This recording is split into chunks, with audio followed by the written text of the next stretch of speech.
Hello, everybody. Welcome to a new episode of the Rethinking Resources podcast brought to you by OMV. I am Steve Shade, your host and companion on this podcast journey through the biggest challenges we are facing in the climate change transformation. This season, we are tackling difficult questions and challenges concerning climate change head on. In this episode, we are taking a bold leap to examine the urgent issue of a future beyond fossil fuel.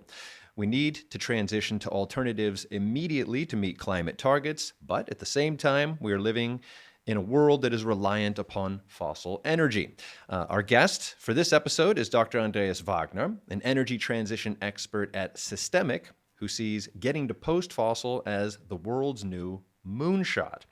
So, difficult, but doable, which is why he's at Systemiq, a company that calls itself a collaborative system designer, developer, and disruptor.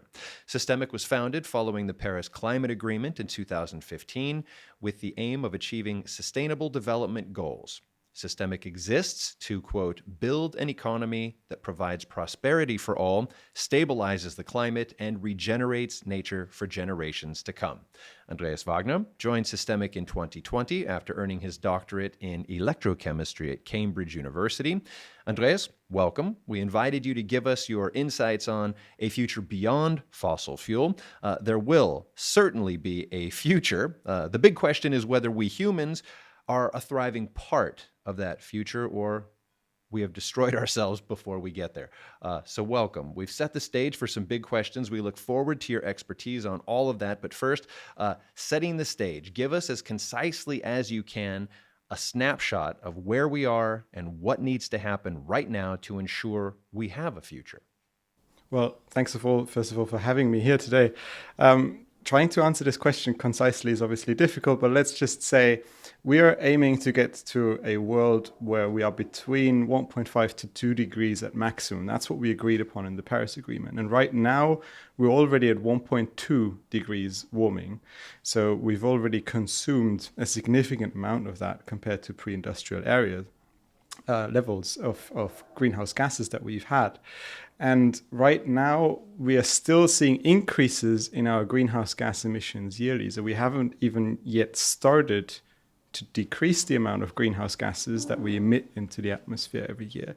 So there's plenty of work ahead, not too much time. We aim to get to net zero by 2050 to enable a 1.5 to 2 degrees aligned future, ideally really 1.5 degrees. And what happens if we miss? So what happens if we miss? Basically, temperature rise will be significantly higher, so 2.5, 3.5 degrees. And there's significant risks associated with that. So first of all, we're starting to see more extreme weather events, whether that's floods or droughts or storms or hurricanes. Those will eventually have significant impact on humans.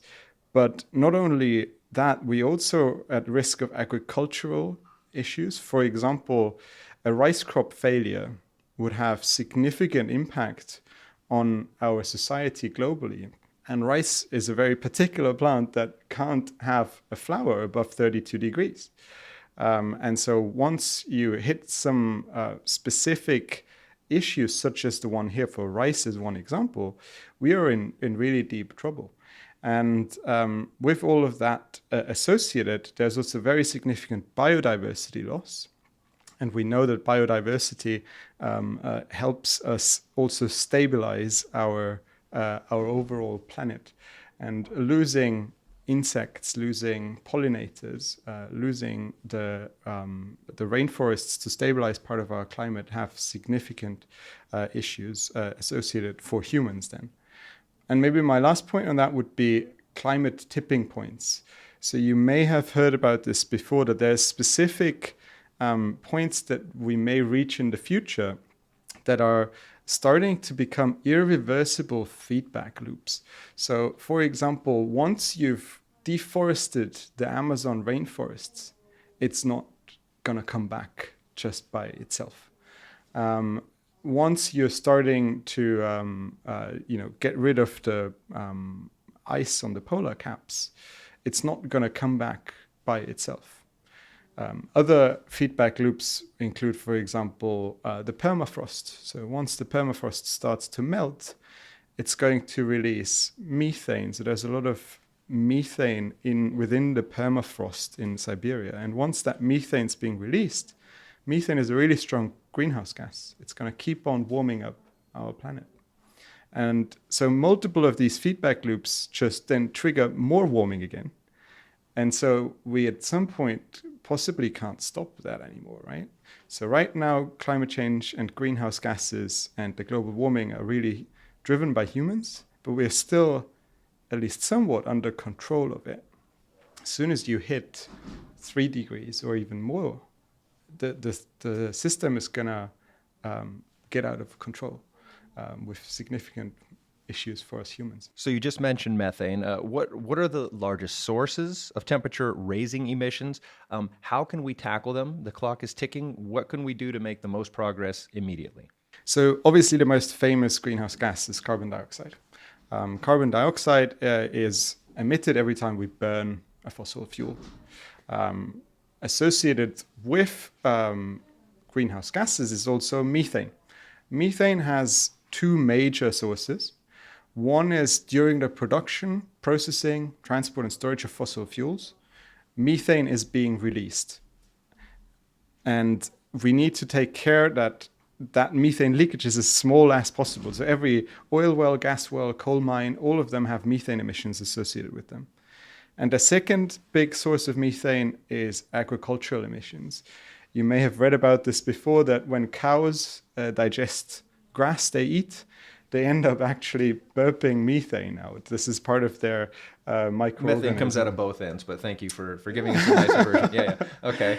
And ultimately, that methane is, again, a greenhouse gas contributor. So there it's associated with the dairy industry, with the beef industry. And the last greenhouse gas I want to mention, it's the smallest of the 3, but still has a sizable contribution, is nitrous oxide, which is something that maybe a lot of people haven't heard about before, which is emitted when we apply fertilizer. So when we apply fertilizer or manure, certain microorganisms in the ground are actually converting that fertilizer into nitrous oxide, which is a very strong greenhouse gas. So the volumes aren't as big, but it's a really strong and effective greenhouse gas, and is also contributing around 5 to 10% to global warming. So CO2 takes around 2/3 of the blame, methane maybe 1/4 of the blame, and then the rest goes to nitrous oxide and a few other small culprits. So before we give up hope, let's move on to some solutions. What can we do to start solving the problem?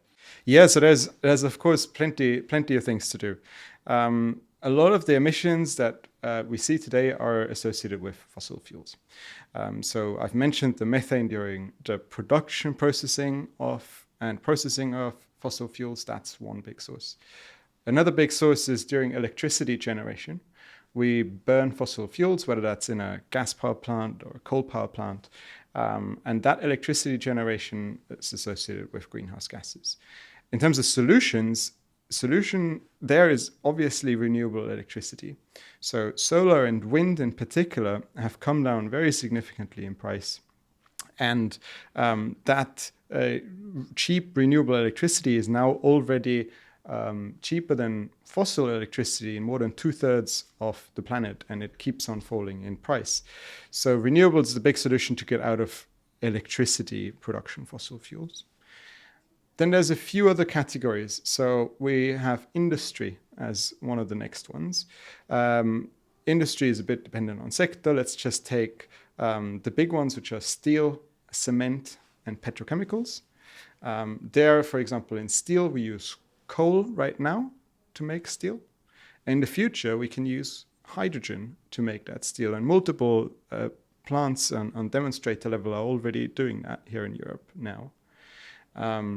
Similarly, for petrochemicals, for example, we can think of bringing in new carbon sources based on biomass that can displace the fossil fuels there. Another big sector is mobility. Mobility is both road transport, so the cars that we drive around, but also the trucks that deliver our goods, as well as ships and aviation. Each of those sectors is a slightly different package of solutions. So road transport, we're going to electrify a lot of the road transport, and we're seeing that already now. Sales of EVs are increasing over 30% each year. I think over 15 million EVs were sold last year, and it's really, really growing. Also in trucks, we start see that coming ahead. And a lot of the big manufacturers have electrified trucks coming. For shipping and aviation, the story is a little different. We need a decarbonized fuel. So we need either what we call ammonia or methanol as the two fuels for shipping. And for aviation, we would move away from kerosene that we use today from fossil fuels to something called sustainable aviation fuel, which is sort of the same chemical in a way, but we end up making it from biogenic sources and CO2. What's the role of nature in the energy transition? Yeah, thanks for picking this up. We've talked a lot about energy, and we've talked about industry, and we talked about transport, but nature has a critical role to fulfill here as well. So we need to stop deforestation and rather reverse that deforestation, start to reforest. Nature plays a critical role by actually taking up CO2 from the atmosphere by, building up the plants and building up wood and so on and so forth. And it plays an absolutely critical role to stabilize the local climate. It plays a critical role to act as a carbon sink, removing those carbon emissions. And we're really acting upon it in a completely wrong way. We're deforesting rather than actually taking care of the nature that we've left on the planet. So it's absolutely critical that we also take that on board as part of our clean energy transition plan. Okay, so you present a very fine buffet of solutions, but many of them we're not quite there yet. Let's take a step back to renewable energies. Do we have enough land for solar and wind farms? They need to be built in massive dimensions. Does Europe have the space to build these? And with solutions like electric vehicles, are they really so much cleaner than fossil fueled? No, these are really common concerns and questions. So for renewables, yes, we do have that land available to us. So let me just give you one example, because I thought that was a really good way to illustrate it. A study that was done in the UK, where they looked at the amount of land being consumed by solar photovoltaics today, and it's less than 0.1% of the farming area that is currently actually used for solar. Even if you now take into account the government plans to reach net zero, the amount of land required is less than 0.5% compared to the area that we use for farming. And now, of course, farming land is really important, but let's take a comparative that is maybe somewhat less relevant, I would say, is twice as much land is actually being used by golf courses. So golf courses in the UK use twice as much land already today as what we would require for solar in the UK in 2035. So now I'm seeing lots of angry golfers. So no, what are you suggesting? No, but I think it's about comparative, right? So we need to get to work to tackle climate change, and we need all hands on deck. And I'm 100% understanding of several concerns, including the one around land area, and it needs to be managed well. But I'm trying to point out that there is land area available, and there is other uses of land that we deem good uses of land, like, for example, golf courses. And I'm nothing against golfers here. And with electric vehicles, you don't think we're being sold a false promise? People criticize that the manufacturing them is not as clean as people would like to think, but you're a fan of electric vehicles and think they're a viable solution. Yeah, absolutely. And I think one needs to differentiate. There's two areas where emissions occur with electric vehicles, largely. So there's one during the manufacturing of the battery, and there's one during its use phase when we charge it, right? And so let's look at the battery manufacturing first. And the big criticism there is that it's often done overseas. For example, in China, where there's a lot of coal power, electricity that is being used there, and there's emissions associated with that. Now, that is indeed true, but there's two things to that. A, we can manufacture batteries also here, and B, the grid is greening everywhere, including in China. China is building more renewables than most of the world together, actually, per year. That's how fast China is moving on the energy transition. Yes, there's still coal power in China, but they're also on a trajectory. And the second one, with regards to the use phase and the charging, right now, most people tend to charge by just plugging it into the grid. But also here, our grid power is decarbonizing in Europe, quite significantly so. We are ramping up our renewables. We are getting out of gas. We are really moving that forward. So summarizing that up together, already today, given today's emissions level of the grid, and given that the electric vehicle the battery is manufactured in China, over the use phase of the electric vehicle, it is already significantly lower emission than a fossil combustion engine car. Looking ahead into the future, with both of these emissions factors declining into the future, this advantage is only going to grow. And so absolutely, I think electric vehicles are key to the solution, and we should support their rollout as much as we can. Maybe another question that often comes up here, if I may, is around critical minerals. Do we have enough lithium for that? Can we really build all these batteries? And the answer is yes. Yes, we do have the minerals to that. There's several studies that prove that the amounts of lithium, for example, is available. Yes, there needs to be an expansion of the mining industry of these particular minerals that are required for electric vehicles, but it's very much within the feasible remit. And let's keep the mission ahead of us in focus. We need to move away from fossil fuels to avoid catastrophic climate change. And for that, we need to expand our mining and move towards electric vehicles. Okay, so let's zoom out again and then look at the big picture. To highlight the urgency, let's take a look at the Energy Transition Commission's latest Degree of Urgency report that was issued at the end of 2022. Many experts are pessimistic about reaching climate goals, but the ETC actually is calling for the acceleration of action to keep 1.5 degrees centigrade on the table, saying it is still possible, but only if the nations of the world manage to close the ambition gap, close the implementation gap, and close the financing gap. In summary, work harder, fully commit, and spend the money that is necessary. What's your view? Absolutely. So to take these three separate from each other. So ambition gap, what do we mean by that? It's the ambition to actually get to net zero and have appropriate targets towards 2030 as well as 2050 for all nations. There has been significant progress on that and commitments by several governments and companies and so on, but we need a bit more of that, specifically from certain geographies. The implementation gap is now the big worry in the room, right? So we've committed to get to net zero by 2050. For example, the European Union has, or the US has, and many other governments in the world have. But it's now about getting it done. And that's what the implementation gap is referring to. Setting a target is the first step. Getting there is the big journey ahead of us. And for that, we'll require significant finances to put forward alongside a variety of industry action, policy action, individual action, and maybe we'll come to that. But the finance is a key enabler for that.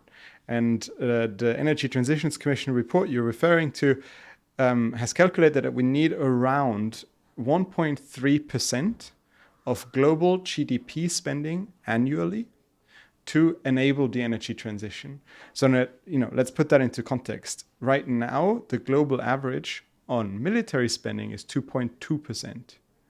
The amount that the US federal government has put forward to support NASA to land on the moon in the 60s was 4.4% of the US annual budget. And so what we are looking here is 1.3% of annual GDP contribution. And keep in mind that if we don't do it, we see actually significant effects on our economy, on the global GDP. So Deloitte, the advisory firm, has recently issued a report on that as well, that have actually shown that if there's no action on climate change, we're going to see a contraction of global GDP by, I believe the number was 7%. So we need to invest, absolutely. These are significant amounts of money, 3 to 4 trillion globally annually. But we are capable of doing that. It's manageable numbers. It's both technically and economically feasible. So let's get to work. Thanks for mentioning the space race and building a bridge for me to my next question. You've described achieving a post-fossil fuel world as our era's moonshot. Okay, a very powerful example. Of course, last century, back in the year 1969, this mass mobilization of brain power and resources resulted in taking humans to the moon and back. So you're saying that today we need a similar mobilization to move beyond fossil fuels. How can we achieve a moonshot? I think focus is one of the key things that we need to do here. So focus on the target and really putting our resources to where our mouth is to a certain extent. Right? We've set the target. Let's now get it done. So we'll require that finance. We require both implementation from a policy perspective, so trying to enable businesses to invest into a clean energy transition. We need businesses to step forward, transition where they are today into the future, and really invest into clean energy as well. So there's a lot of different things required to enable such a moonshot, but I think for me it's really around the mentality of the target and the journey that you are embarking on. It's something that is our lifetime's task as a society today. And at least speaking for my generation, this is what I'm going to spend my working life striving towards, to make this clean energy transition possible and retire in a net zero world. That's always my personal Which is a wonderful goal and a lovely image, but can we get the United States and China and the EU and other big nations to move together? It seems like today we're further away from it than we were in the 1960s. Well, maybe not quite yet as in the 1960s, but yeah, we are unfortunately definitely much further away now than we may have been, 2 years ago or maybe 5 years ago, and it is an absolutely worrying sign. I'm not gonna be able to talk that away or talk about it nicely.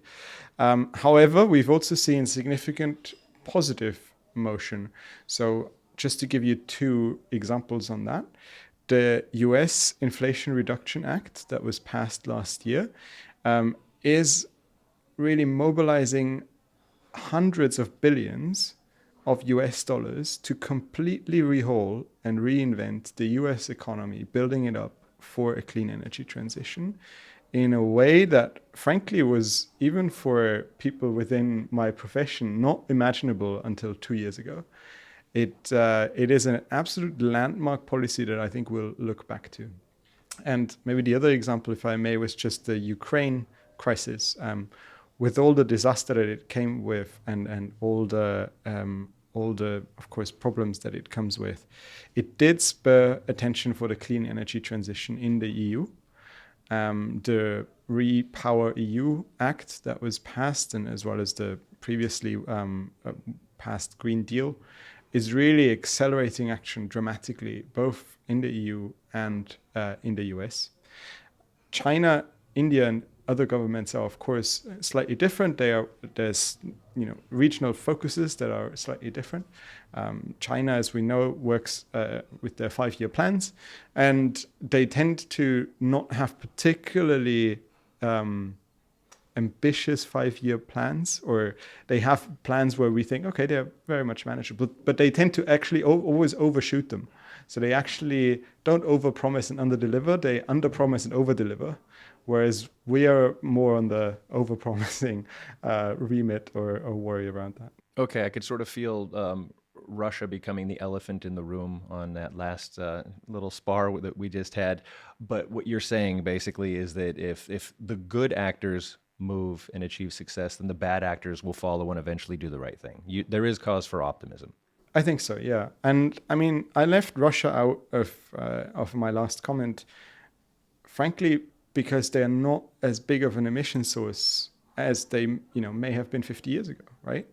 The global economy and the big emitters today are the US, China, EU, and then India is now having the largest population in the world, is certainly going to play a significant role within the century, undoubtedly the biggest country. Russia is not up there in those top three, to be quite frank. So I think Russia will also have to move because others will move around Russia. But I think if we focus on the major emitters and regions that I've mentioned before, I think we're covering a lot of ground already. Okay. What is the role of a fossil fuels reliant company like OMV in this big transition?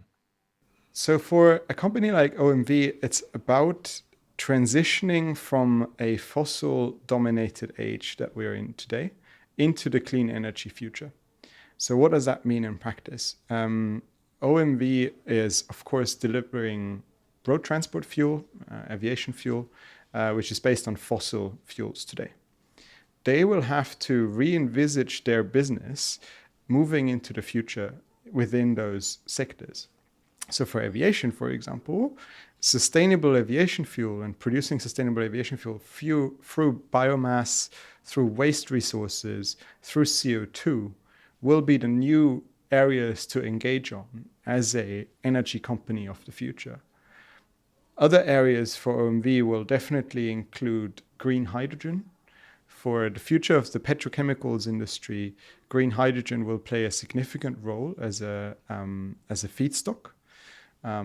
Similarly, waste will become the new feedstock. So being able to recycle and reuse plastic feedstock to actually keep it within the system and not require more fossil. And lastly, it's any sort of emissions that we can't otherwise get rid of. We need to capture and ultimately store under the ground. So something called carbon capture and storage is something that OMV should definitely engage on. It very much fits with the expertise of the company as well, because it's geological technology. You need to be able to control drilling and have safe storage of the CO2, for example, under the ocean or in certain caverns 800 meters below the ground. That's areas where an oil and gas company can certainly play to its strengths. There's multiple things that OMV needs to do. Changing away from fossil fuels to the new feedstocks of the future, changing away from fossil as the energy carrier today to renewables, green hydrogen, and ultimately reinventing the business for the future. So you've mentioned some bold future technologies that can only really become viable and significant if I can return to a concept that I've heard you mention of positive tipping points. We know what the negative tipping points are when it's too late and we've gone the wrong direction, but you've embraced this concept of positive tipping points, which is where these future technologies come in. Tell us a bit about that. Yeah, that's right. So Systemiq has published a report last year called The Breakthrough Effect. And the report is around what we then call positive tipping points. What this is referring to is that certain technologies they take a while to be developed, to then reach the market, have their first consumers. And once they're starting to build traction, scale up, become bigger, they will eventually hit a tipping point and then scale by themselves. Everyone wants to then jump on that bandwagon. The economics of scale have increased, hence the costs have fallen, and it's just widely available for everyone. So this is just the concept of tipping points more generally. So to give you an example, an iPhone had a tipping point, right? It was presented, the first few early adopters, and then it went boom, right? And now we all have smartphones. The exact same thing has happened throughout history, whether it's microwaves, refrigerators, even things like roads. Like all of these things have had their tipping point. They were invented at some point, and then it went through the roof at some point once it hit the tipping point. We are now at a stage of unlocking tipping points across a variety of sectors. So for example, renewables are now lower cost than fossil fuels for electricity generation across the majority of the globe. So the renewables penetration is accelerating across the globe. Same actually for electric vehicles. We are really close to hitting that as well. growth of electric vehicles, as I mentioned, I think is over 30% each year now. We are getting to the point where you, your neighbors, your cousin, and your grandma will start to buy electric vehicles, and it's going to be a self-starter from there on. Then the electric vehicles will dominate the market. And some of these other solutions that I've mentioned, whether it's green hydrogen for the petrochemical sector, or whether it's carbon capture and storage, or new feedstocks, all of these things are currently within that phase of getting to a tipping point. We need to accelerate them getting to a tipping point, from which onwards a lot of things will take off from there on. And so it's really around enabling those first of a kind investments, getting rid of the risks associated with a new technology, scaling it up to the size that we need it at. Those are the things that need to happen now so that we'll hit those positive tipping points for the future. Okay, so let's talk more about action and me, my cousin, and my grandma, what we can actually do. It's clear that industry, policymakers have a big responsibility. They can move first, and then we can follow. So what's the role of the individual? What should members of our audience, along with me, my cousin, and my grandma, actually be doing to contribute to the solution? Okay, let's stick with the example of you, your cousin, and your grandma. So I think there's a few things that need to happen on an individual level, right? So as you say, let me just reiterate that a lot of responsibility lies with policymakers, with industry. So we should not think that individuals will be able to solve this crisis by themselves, but they have an important role to play. For example, we should think about the way we eat. A lot of emissions associated with methane, I've mentioned before, come from the beef industry, right? So having less beef has a major impact on your personal carbon emissions that you're related with.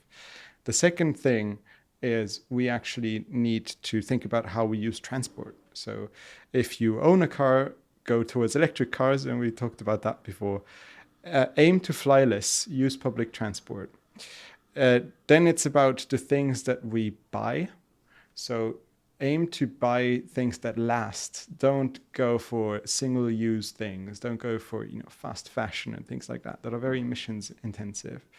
And I think the last one that is really important that I don't want to miss here is vote. It's about getting the right politicians with the right targets, with the right policies into power. We are requiring significant policy overhaul to enable this transition. So voting for the right parties to enable this transition is an absolutely critical individual action as well. So there's cause for hope. We all have agency, and we can all contribute to the solution. But let me ask you finally, hand on heart, when you look forward to the year 2050, as far as 2060 and beyond, are you an optimist or a pessimist? Have we moved beyond fossil at that point? Are we thriving or struggling to survive? No, I think you have to look at this from an optimistic point of view. At least I very much strongly encourage everyone to try to keep an optimistic point of view, because a pessimistic point of view will just get you to inaction. And that's the opposite of what we need. We need action. And for that, we need optimism. And I think there is plenty of signs of optimism. So, for example, there's a group called Climate Action Tracker, and they scope out commitments of governments and industries and so on and so forth, as well as organizations that paint scenarios into the future of, where are we at with greenhouse gas warming, whether it's the IPCC or the International Energy Agency and others. The projections for the future have actually improved over the last few years. They have started to take into account the fact that renewables have fallen in cost, the fact that we're starting to see EVs, the fact that we see things like the Inflation Reduction Act that I mentioned before and the Green Deal, and we start seeing this action. Of course, there's more required, and we need more support, and we need more people to work on it. We need more of everything, because it's a big task ahead of us.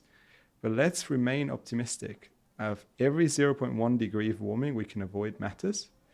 And so let's get hands to work. And I remain optimistic looking into the future. I will retire in a prosperous, good net zero sustainable future in the 2050s.